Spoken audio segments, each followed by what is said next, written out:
Today on CityCast Chicago, nearly 100 years ago this week, the National Barn Dance premiered on WLS Radio in Chicago.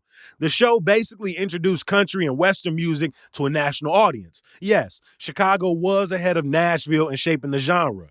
Journalist Mark Garino wrote the new book, Country and Midwestern, Chicago in the History of Country Music and the Folk Revival. He talks to producer Simone Alicea. It's Thursday, April 20th. I'm Jacoby Cochran, and this is What Chicago's Talking About.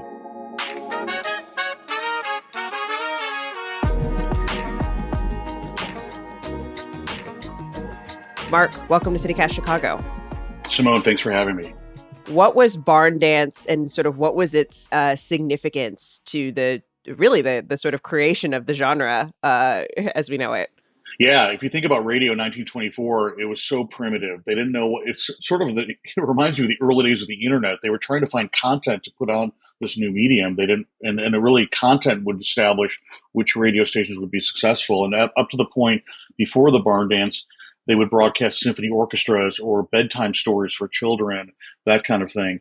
At WLS, the same month that it started, just somebody had an idea, let's go get some fiddlers and on Saturday night have them just stand before the microphone and play some fiddle tunes. That was incredibly popular and established the barn dance, which was a running cast of characters. It was a Saturday night program that eventually got a national sponsor, so it went from coast to coast.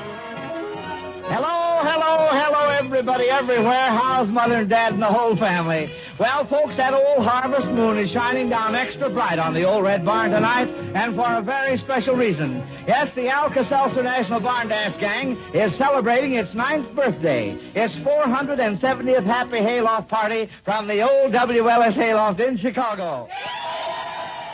And the significance of it is that within its first about 2 decades, it became a place for musicians from what we would call like the upland South, the upper part of the South, to kind of come to Chicago and bring songs and elements of the culture there to a mass audience. WLS was also really pivotal in creating a blueprint of how to promote this music. It kind of sentimentalized it. It kind of created sort of the first images of what we would think of as country music, kind of checkered shirts and cowboy hats and things like that, and presented it to audiences that had never heard it before. So in the beginning, it was really a rural music. It wasn't a Southern music. And the biggest city in the rural part of the country was Chicago. Well, it's interesting, too, because you also talk about how the radio itself was a tool to reach rural audiences, to reach farmers who wanted to hear about the stock prices and what was going on at the exchange in Chicago. Like there was sort of a natural synergy between trying to find entertainment for those audiences that were adopting the radio at a really fast clip. Yeah, in its earliest days, the barn dance was sponsored by a magazine called The Prairie Farmer because they saw exactly what you said, that farmers needed entertainment as well. They were very cut off from the rest of of bigger communities, and so while they needed that information, they also needed to be entertained. And that suddenly they discovered there's a massive audience out there for this music. So that really kind of exploded, and it really created a genre. Fit in the fiddle and ready for love. I can jump over the moon up above. Fit in the fiddle and ready for love. Having a worry, having a care, feel like a feather that's floating on air. Fit in the fiddle and ready for love. Soon the church bells will be ringing. The barn dance is really sort of the pre-war pillar of the history here. But after World War II, Chicago starts to see this influx of white migrants from the rural South into the city, particularly into the uptown neighborhood on the north side. What was the sort of response to this population from the city's elite? How did they see them and their music? Well, it's probably no surprise that the response was fear. This population came to Chicago for work, so they were fulfilling a need that Chicago needed. It had all these jobs and it was booming, not just in the steel mills. There were a lot of mid-size factories and warehouses that just needed all of these workers. But the converse of that was there was no place for, no real suitable housing for the families that came with them. So Uptown in particular, and a lot of other communities I'm on the north side as well, that were once sort of considered the nightlife area of the Roaring Twenties.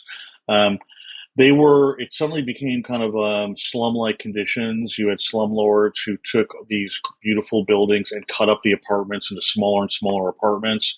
Um, you had people who were used to living outdoors under the big sky who suddenly were cooped up in these very tiny spaces, and they would go outside and it was dirty and it was loud and it was violent. But also the city just didn't really understand people there. They talk differently.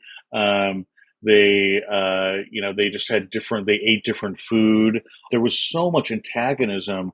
If you look at newspapers and magazines of that time period, there was really so much antagonism towards those people through actions taken by the city, police intimidation and violence, and eventually arsoning of them out of the neighborhood. So it was pretty bad. Yeah, several artists that accounts that are quoted in the book, you describe being harassed by the police if they heard you had a twang in your voice. Can you say more about kind of the music that's coming out of this post-war period and out of the neighborhood here? Sure. And so by that time, the music had evolved into kind of that honky tonk era, which we would think of as someone like Hank Williams and Webb Pierce and Kitty Wells, where the music suddenly had drums and it suddenly had rhythm, like faster rhythm. I got me a room and a cheap hotel. My head was a spinning and I didn't feel well.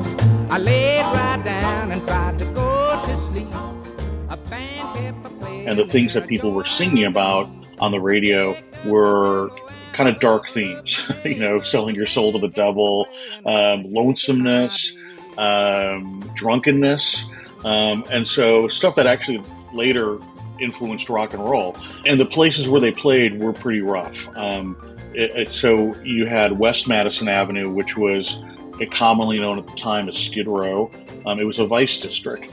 But all of these bars had stages where these type of bands would play. I turned and I tossed and I couldn't go to sleep, 'cause the band keeps a playing with a honky-tonk beat.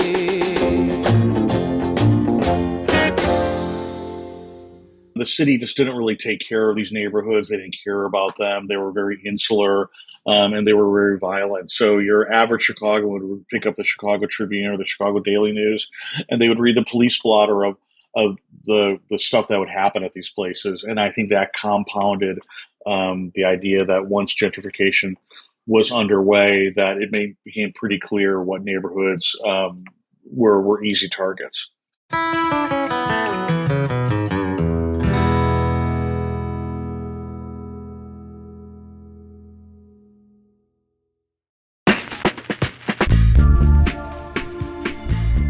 One thing about Chicago is we know and love celebrating dope art, whether it's huge museums, smaller galleries, or weekend festivals. I personally can't get enough. So I'm excited for the return of the Other Art Fair at Artifact Events in Ravenswood, April 27th through April 30th. That last day is my birthday, so if you're looking for a quick gift for your favorite podcast host, here you go. Seriously, it's going to be packed with original yet affordable works from over 100 creators, mixed with immersive installations, DJ sets, muralists, food trucks, drinks. You can explore new art and meet the artists. Forget them typical white-walled experiences you're used to. Here, the art is for everybody. General admission tickets start at $10.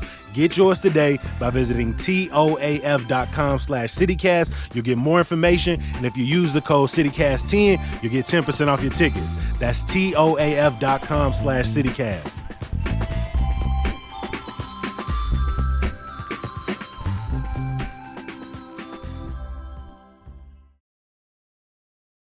Something that people who are familiar with Chicago music history might recognize here is that this period that we're talking about, the country music industry in Chicago is growing kind of at the same time, along the same path that blues, jazz, gospel music is also growing in the city.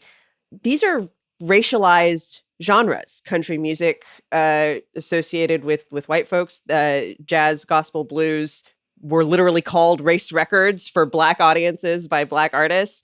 What were some of the tensions between these industries in Chicago?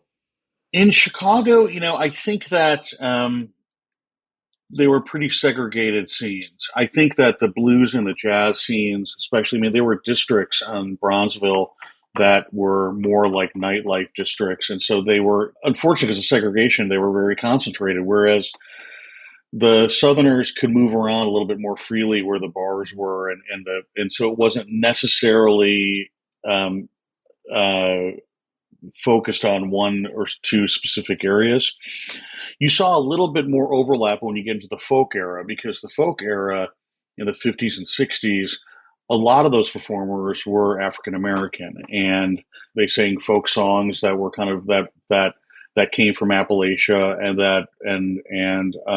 they were big stars. Like Odetta is a great example of a black female folk singer who performed quite a lot in Chicago at the Gate of Horn, and she was a big star there and a big national star. Gone where the chilly winds don't blow, baby. Gone where the chilly winds don't blow. I'm going to my long, lonesome home. With the folk revival people, they were really interested in blues performers, and so you had someone like blues and gospel. So you had some people like Mahalia Jackson and Muddy Waters. They would play to folk audiences, to white predominantly folk audiences, at events sponsored by like the Old Town School of Folk Music, and so that's where you really saw the overlap. But there really wasn't tension there because there was actually an eagerness to hear that music. It's not just the music or into the 60s and 70s that is those venues that are becoming integrated, but even before that, politically there is some overlap when you talk about the Young Patriots in Uptown working with the Black Panthers and the Young Lords, and they're creating protest music together and in concert with each other as well. Yeah, that's the craziest in a way. Like, you couldn't. It's out of a movie in a way. In fact, it should be a movie because it's really incredible. So in Uptown, which was a very impoverished area, the North Side was more or less impoverished. Lincoln Park was a Puerto Rican enclave there as well, and so you had these street gangs more or less, and they would fight, as street gangs are apt to do. Over time, they started to see that they actually had more in common than differences. And what they had in common was the city of Chicago wanted to get rid of them. And so there were alliances made. And that's the incredible thing. And then out of those alliances, when they would get together for rallies, there would be music. One great story I love is Bob Gibson, who was a folk revival star from the Gate of Horn and a very clean-cut white folk singer whose mentor was Pete Seeger. He aligns himself with Cha-Cha Jimenez, who's the leader of the big Puerto Rican gang in Chicago, and they write songs together.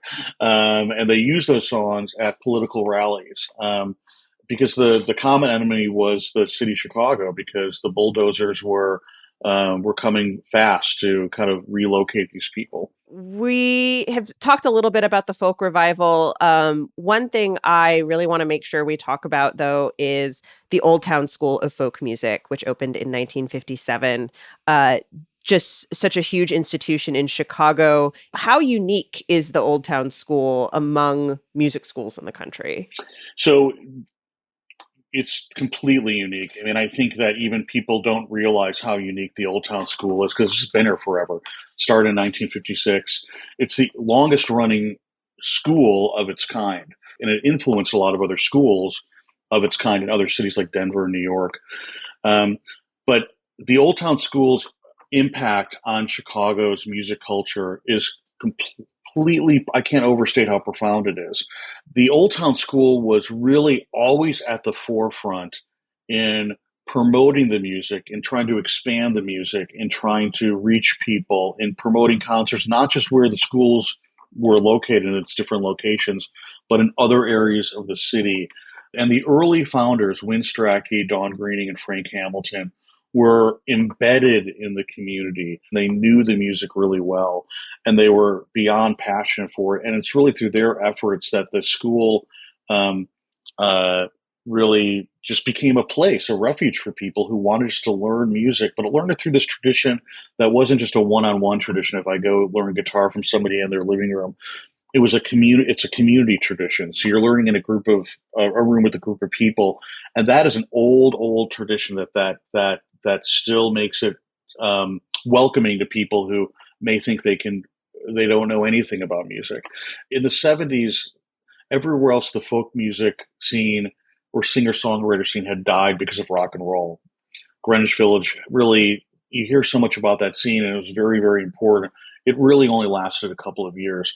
There was a second folk boom in Chicago in the '70s because of the Old Town School, and that fostered all these clubs on Lincoln Avenue and in other neighborhoods that were singer songwriter clubs, if you can believe it. They had songwriters 7 nights a week honing their craft, and out of that, people like John Prine came out of, but so many others. Yeah, very currently located in Lincoln Square after moving a few different times. Who are some maybe modern artists that people might recognize that kind of pull from this tradition or have connections to the Old Town School?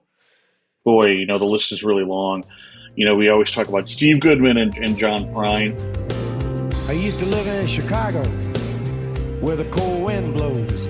I delivered more junk mail than the junkyard would hold. I wasn't hurting nobody. I wasn't hurting no one. But other performers who we would recognize tonight, people like Andrew Bird. I paint you a picture of placid night. Come back to Chicago, city of light.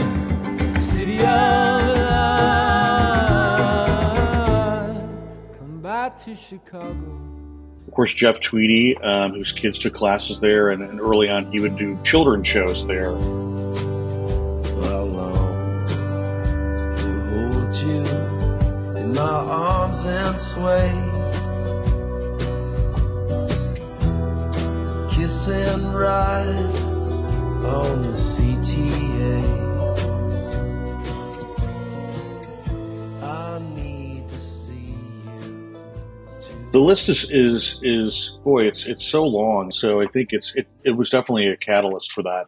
It's so interesting too, because you think about, the 20s and the barn dance, and that was so much about defining what country was supposed to look like and sound like and who was supposed to be a part of it. And then you think about the legacy of the Old Town School of Folk Music today, and so much of it is just about how many different things folk can be. Most people don't associate Chicago with country music. Why has this legacy kind of been lost in the public consciousness? I've thought about that a lot, and I think that there's a couple of reasons. One is there was really no commercial, at least in the modern era. By the time that the recording industry became sort of a massive global industry, Chicago had moved on from that music. And so Nashville became an area where a lot of the Sony Musics and just mass, all these major artist managers and publishing companies had taken root there, because that city needed an industry to make it the Nashville that we know today.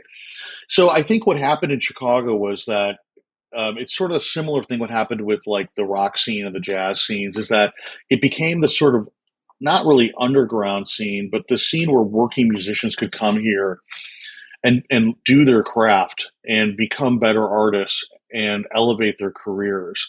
It wasn't a star-making machinery. It was a kind of a creative-making machinery. I'm really curious for you, what made you so interested in this history? Was there, a significant moment, a song or a place that really kind of sparked your interest in wanting to understand country music and Chicago's history in it a little bit better?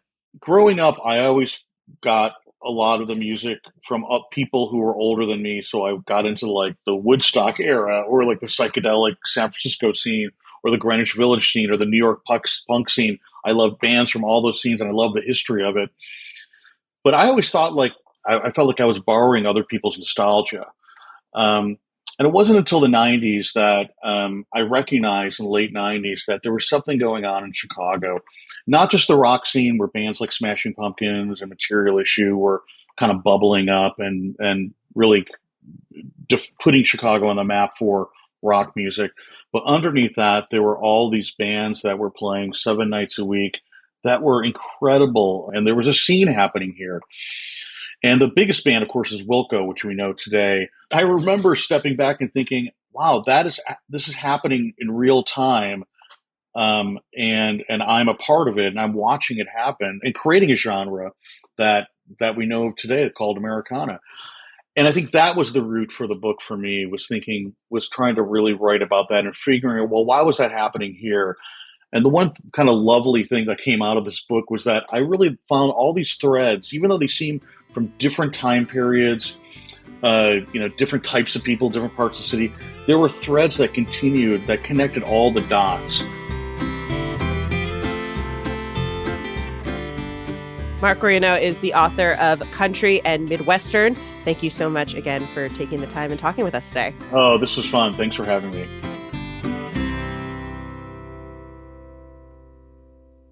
Before I let you go, a little bit of news, y'all. Mayor Lori Lightfoot presided over her final city council meeting yesterday as the council approved a 100-year water deal with Joliet and voted Hyde Park's Promontory Point a city landmark. Meanwhile, her successor, Mayor-elect Brandon Johnson, was in Springfield to push lawmakers, among other things, to change the funding formula for CPS so it's no longer tied to enrollment. He also wants a nurse and social worker in every school. Today, from 11 a.m. to 3 p.m., there's a Veterans Job Fair at Soldier Field. It's a free event for all transitioning members of the military, veterans, their spouses, and dependents. And some good news to get you through. Joy District in River North has a fun 2-week immersive experience for you as they recreate the famed 70s nightclub, Studio 54. It kicks off tonight. I got links for tickets in the show notes. As always, I appreciate you for listening. Make sure you're following along our daily newsletter, Hey Chicago, at chicago.citycast.fm. We've been doing Personal Budget Week all week long, and today, our newsletter editor, Sydney Madden, has some best places to eat in Chicago for the cheap. I'm going to be back here bright and early breaking down some news with some friends. Hopefully you'll join me. Peace.